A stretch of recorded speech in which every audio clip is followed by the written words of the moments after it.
ತಾಲೂಕಾಡಳಿತದಿಂದ doctor B R. Ambedkar Jayanti ಆಚರಣೆ.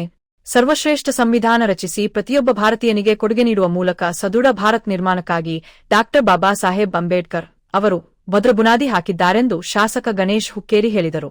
ತಾಲೂಕಾಡಳಿತ, ತಾಲೂಕಾ ಪಂಚಾಯತ್, ಪುರಸಭೆ ಹಾಗೂ ಸಮಾಜ ಕಲ್ಯಾಣ ಇಲಾಖೆ ಸಂಯುಕ್ತಾಶ್ರಯದಲ್ಲಿ ಮಂಗಳವಾರ ಸಂವಿಧಾನ ಶಿಲ್ಪಿ ಭಾರತ ರತ್ನ ಡಾಕ್ಟರ್ ಬಿ.ಆರ್. ಅಂಬೇಡ್ಕರ್ ಅವರ ಜಯಂತಿ ನಿಮಿತ್ತ ಶಾಸಕ ಗಣೇಶ ಹುಕ್ಕೇರಿ ಅವರು ಚಿಕ್ಕೋಡಿ ನಗರದ ಬಸವ ಸರ್ಕಲ್ ಹಾಗೂ ಭೀಮ್ನಗರ ಡಾಕ್ಟರ್ ಬಿ.ಆರ್. ಅಂಬೇಡ್ಕರ್ ಮೂರ್ತಿಗೆ ಹಾರ ಹಾಕಿ ನಮಸ್ಕರಿಸಿ ಮಾತನಾಡಿದರು.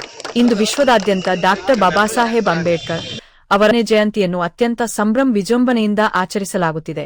ಸಮಾಜದಲ್ಲಿ ಸಮಾನತೆಯ ಹಕ್ಕಿನೊಂದಿಗೆ ರಾಷ್ಟ್ರದ ಏಳಿಗೆಗಾಗಿ ಡಾಕ್ಟರ್ ಬಿ.ಆರ್. ಅಂಬೇಡ್ಕರ್ ಅವರು ನೀಡಿದ ಕೊಡುಗೆ ಅಪಾರವಾಗಿದೆ. ಮನುಷ್ಯನ ದೇಹದಲ್ಲಿ ಹೃದಯ ಎಷ್ಟು ಮುಖ್ಯವೋ ಅಷ್ಟೇ ಭಾರತಕ್ಕೆ ಸಂವಿಧಾನ ಮುಖ್ಯವಾಗಿದೆ. ಸಂವಿಧಾನ ಶಿಲ್ಪಿ ಡಾಕ್ಟರ್ ಬಿ.ಆರ್. ಅಂಬೇಡ್ಕರ್ ಅವರನ್ನು ಕೇವಲ ಒಂದು ಜಾತಿ ಸಮುದಾಯಕ್ಕೆ ಸೀಮಿತಗೊಳಿಸಬಾರದು.